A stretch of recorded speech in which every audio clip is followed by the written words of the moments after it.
Hello guys. आज का हमारा जो टॉपिक है वो है दोस्तों ये इसे आपने अक्सर देखा होगा, ड्रोन्स में देखा होगा, आरसी एयरप्लेन्स में देखा होगा। ये होता क्या है, देखिए दोस्तों, इसे हम कहते हैं ESC, इलेक्ट्रॉनिक स्पीड कंट्रोलर। इसका यूज़ क्यों किया जाता है और इसकी वायरिंग मैं आपको एक्सप्लेन करूंगा कि यहाँ 3 वायर हैं, ये किस काम आते हैं, यहाँ ये जो 2 वायर है बड़े वाले ये किस काम आते हैं, और ये 3 वायर हैं ये किस किस चीज़ के हैं और ये क्या काम करते हैं, सब कुछ समझेंगे और एम्पियर भी समझेंगे। तो अभी आप पीछे देख सकते हैं कि यहाँ क्या लिखा हुआ है, यहाँ लिखा हुआ है 30 एम्पियर। ठीक है, सिमोंक 30 एम्पियर, सिमोंक इसका कंपनी होगा। और 30 एम्पियर ये बता रहे हैं कि 30 एम्पियर का ESC है, मैक्स टू मैक्स ये 30 एम्पियर को झेल सकता है, हैंडल कर सकता है। इससे बाहर अगर कोई चीज़ जाएगी तो ये ESC खराब हो जाएगा या जल जाएगा। ओके, और ये थोड़ा पुराना हो गया क्योंकि मेरे पास काफ़ी समय से है, इसलिए आपको इस पर थोड़े ये निशान विशान दिख रहे होंगे, बट ये वर्किंग कंडीशन में है, ये काम करता है। ओके, सो बहुत से लोग ये जानना चाहते हैं कि महंगा आता है। अच्छा, 350-400 रुपये का आपको मिलता है ये, तो बहुत से लोग सोचते हैं कि यार 350-400 रुपये में अगर एक ESC आ रहा है तो इसके अंदर खुद से ही वायरलेस कंट्रोल करने की क्षमता होगी, यानी कि ये खुद ही रिमोट से कनेक्ट हो जाता होगा। नहीं नहीं, बिल्कुल नहीं। इसके साथ आपको रिसीवर कनेक्ट करना पड़ता है जो इसको सिग्नल भेजता है और बताता है कि करना क्या है। इसका इस्तेमाल किया जाता है ड्रोन्स में, RC एयरप्लेन्स, RC जेट बनाने में, RC हेलीकॉप्टर बनाने में, या फिर RC बोट बनाने में। बेसिकली जहाँ कहीं भी आपको एक brushless DC motor, BLDC motor का यूज़ करना है, वहाँ पर आपको ESC का यूज़ करना पड़ेगा। सिर्फ यही नहीं, ESC कोई भी हो सकता है, अलग अलग ये शेप्स में आते हैं, डिज़ाइन में आते हैं, कलर्स में आते हैं, आपको ESC का यूज़ करना ही करना पड़ेगा। अब थोड़ा सा इसकी वायरिंग की तरफ समझते हैं, क्या इसकी वायरिंग काम करती है। तो सबसे पहले सबसे आसान से शुरू करूंगा। ये जो 2 आपको सबसे बड़े और मोटे वायर दिख रहे हैं ये बैटरी कनेक्शन के लिए है। यहाँ पर आप देख सकते हैं ये बैटरी में लगता है, डायरेक्टली प्लग होता है 12 वोल्ट की बैटरी में। ओके, और ये नॉर्मल बैटरी नहीं होती है, ये 3S लिपो बैटरीज होती हैं, या फिर आप 3S बैटरीज जो होती हैं ड्रोन की, वो बैटरीज होती हैं। ठीक है, तो उनसे इसे कनेक्ट किया जाता है। वो बैटरीज कुछ खास होती हैं क्योंकि वो ज़्यादा एम्पियर हैंडल कर सकती हैं। ओके, नॉर्मल किसी 12 वोल्ट की बैटरी अडेप्टर से कनेक्ट करोगे तो ये काम नहीं करेगा।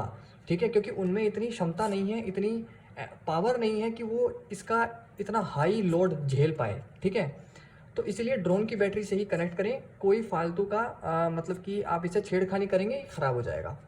ओके, तो ये पॉजिटिव वायर है, प्लस रेड कलर होता है पॉजिटिव का, नेगेटिव होता है ब्लैक कलर माइनस। ओके, तो ये बैटरी के वायर थे। अब बात करते हैं इन 3 छोटे वायर्स की, जहाँ पर ये फीमेल कनेक्टर लगा हुआ है। तो इसमें आपको 3 कलर देखने को मिल रहे होंगे।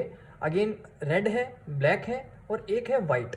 तो अब इनका क्या मतलब है, देखो, जो रेड है मैंने आपको अभी बताया कि वो पॉजिटिव है, वाइट और ब्लैक जो है वो है आपका नेगेटिव है, यानी कि वो दोनों पावर से रिलेटेड है, बैटरी से रिलेटेड है। ओके, आउटपुट नहीं है, इनपुट के ही हैं। ठीक है, इसमें पावर दिया जाएगा, लिया नहीं जाएगा इससे।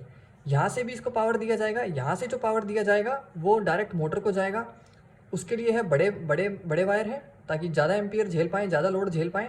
ये जो छोटे वायर हैं ये इसके सर्किट बोर्ड के लिए हैं अंदर, जिससे कि आप इसको रिसीवर से कनेक्ट करेंगे, उतनी पावर उसको चाहिए होती है 5 वोल्ट के करीब, 3 से 5 वोल्ट के करीब, ये उसके लिए बने हैं। ठीक है, मैक्स टू मैक्स 7 वोल्ट झेल सकते हैं, इससे ज़्यादा नहीं। ठीक है, अब जो व्हाइट वायर है उसे कहते हैं सिग्नल का वायर।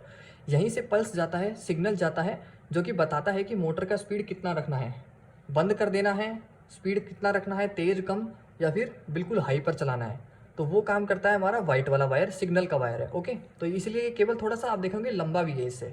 ओके, अब बात करते हैं इन 3 वायर की। तो ये 3 वायर आपके कनेक्ट होते हैं BLDC ब्रशलेस DC मोटर के अंदर। ओके, इन्हें कनेक्ट किया जाता है। मिडल वाला वायर हमेशा मोटर के मिडल से ही कनेक्ट होगा। बस ये जो साइड के वायर हैं जो 2, इन दोनों का, इनको आप इंटरचेंज कर सकते हो। तो आप मोटर की रोटेशन को चेंज कर सकते हो, क्लॉकवाइज और एंटी क्लॉकवाइज, घड़ी की दिशा में और घड़ी की विपरीत दिशा में घुमा सकते हो। ठीक है, मिडल वाला हमेशा मिडल में ही कनेक्ट होगा, ये बात ध्यान रखिएगा। तो इसे कहते हैं ESC, इलेक्ट्रॉनिक स्पीड कंट्रोलर। इसका इस्तेमाल करके आप ड्रोन्स बना सकते हैं, RC हेलीकॉप्टर, जेट्स जो मैंने आपको बताया, बोट्स और बहुत चीज़ें आप बना सकते हैं। तो ये 30 एम्पियर का है।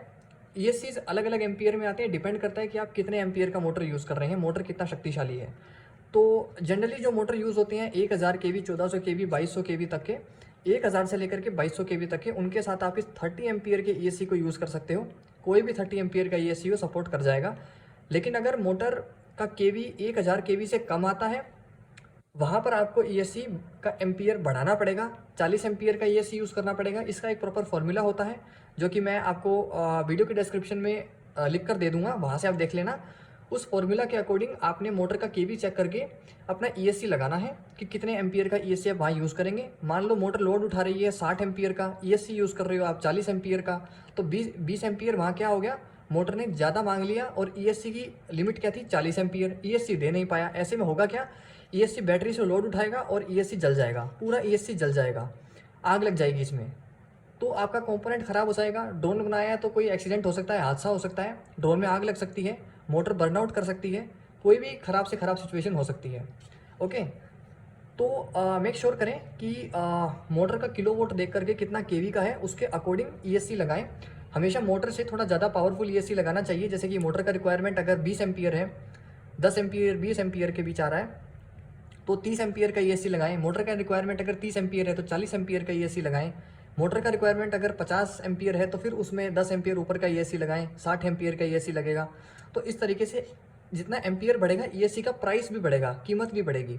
तो ये चीज़ का ध्यान रखना है आपने। सो आई होप ईएससी के बारे में आपको सब कुछ पता चल गया होगा। इस वीडियो में मैंने ईएससी को अच्छे से एक्सप्लेन कर दिया है। बाकी वीडियोस पर मेरे चैनल पर विजिट करें, मैंने अलग अलग रोबोटिक्स से रिलेटेड कंपोनेंट्स को एक्सप्लेन किया है इसी तरीके से अच्छे से। वीडियो पसंद आया हो तो लाइक करना, शेयर करना मत भूलिएगा। चैनल पर पहली बार विजिट किया है तो सब्सक्राइब जरूर करिएगा। मिलते हैं दोस्तों नेक्स्ट वीडियो में नई जानकारी के साथ।